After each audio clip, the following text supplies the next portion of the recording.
সময়ে বিভিন্নভাবে দেশের অর্থনৈতিক উন্নয়ন ত্বরান্বিত করা ও বিএনপি সরকারের ইশতেহার বাস্তবায়নের হাতিয়ার হিসেবে অর্থনৈতিক কৌশল তৈরির লক্ষ্যে পরিকল্পনা কমিশনের সাধারণ অর্থনীতি বিভাগকে প্রয়োজনীয় পরামর্শ দিতে বুধবার বৈঠকে বসে বিশেষজ্ঞদের নিয়ে গঠিত উপদেষ্টা কমিটি। বৈঠকের পর সাংবাদিকদের প্রধানমন্ত্রীর অর্থ ও পরিকল্পনা বিষয়ক উপদেষ্টা জানান, অতীতে উন্নয়নের বয়ান ও বাস্তবতার মিল ছিল না। বর্তমান সরকার সেগুলোর বস্তুনিষ্ঠ মূল্যায়ন করবে। অতীতে যে বয়ান তৈরি করা হয়েছে এবং যে লক্ষ্যমাত্রা ধার্য করা হয়েছে তার সাথে বাস্তবের কোনো সঙ্গতি ছিল না। সর্বজনের অংশগ্রহণ চাই।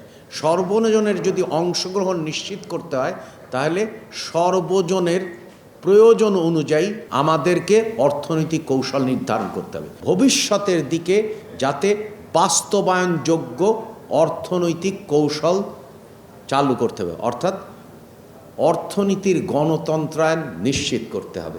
একই সঙ্গে সংকট নিরসনে খাদ্য জ্বালানির নিরাপত্তার ক্ষেত্রে সরকার কৌশলগত মজুদের পরিকল্পনা করছে বলেও জানান তিনি। মূল্যস্ফীতির ক্ষেত্রে কৌশলগত যে পণ্যগুলো আছে সেগুলোর মজুদ দরকার। এখন তেলের ক্ষেত্রে আছে, তেলের ক্ষেত্রে যদি মজুদ, এবং আপনার সেটা খেয়াল ক্ষেত্রে মনে রাখতে হবে, একদিকে যেমন রিটার্ন অন ইনভেস্টমেন্ট আসতে হবে, তেমনি বাসযোগ্য পৃথিবী হতে হবে। এ সময় পরিকল্পনা প্রতিমন্ত্রী জানান, জ্বালানি সক্ষমতা বাড়ানো সহ অভ্যন্তরীণ গ্যাস কূপ খনন ও নবায়নযোগ্য জ্বালানির নির্ভরতা বাড়াতে কাজ করছে সরকার। গত 17 বছরে ঋণের অভাবে নিজেদের যে আমাদের গ্যাসের সম্ভাবনা আছে, যেটা নিয়ে আমরা বারবার যখন আন্দোলন করতাম তখন বলেছিলাম যে নরওয়েজিয়ান হাইড্রোকার্বন ইউনিট এবং আমেরিকান জিওলজিক্যাল সার্ভে তারা যৌথভাবে এবং এককভাবে পেট্রোবাংলার সাথে তারা এখানে তাদের যে সার্ভে ছিল তাদের প্রায় 32 থেকে 38 টিসিএফ গ্যাসের সম্ভাবনা বাংলাদেশে তারা দেখেছিলেন, যেগুলো এক্সপ্লোর করার জন্য ব্যাপেক্সকেও কাজে লাগানো হয়নি এবং তার সক্ষমতাটা তৈরি করেন। এই গভর্নমেন্ট কিন্তু ইতিমধ্যেই তারা প্রায়োরিটি দিয়ে ব্যাপেক্সকে সক্ষম করা এবং তাকে দ্রুততম সময়ে কাজে লাগানো।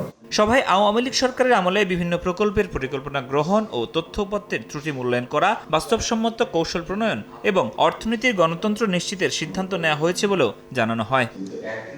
ফরহাদুর রহমান, সময় সংবাদ, ঢাকা।